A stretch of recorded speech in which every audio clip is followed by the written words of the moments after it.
7 ऐसे खाने जो आपके एजिंग प्रोसेस को बढ़ा देते हैं और आपको जल्दी बूढ़ा कर देते हैं। आपको इनसे हर सूरत बचना है। उसमें पहले नंबर के ऊपर होता है आइसक्रीम।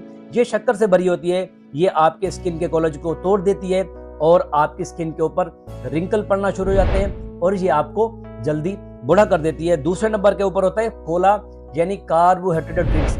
अगर आप इनका इस्तेमाल करेंगे, इनके अंदर हाई शुगर और हाई फ्रुक्टोज मौजूद होती है जो कार्बोहाइड्रेट से मिलकर आपकी स्किन को ड्राई कर देती है और आपको जल्दी बूढ़ा कर देती है।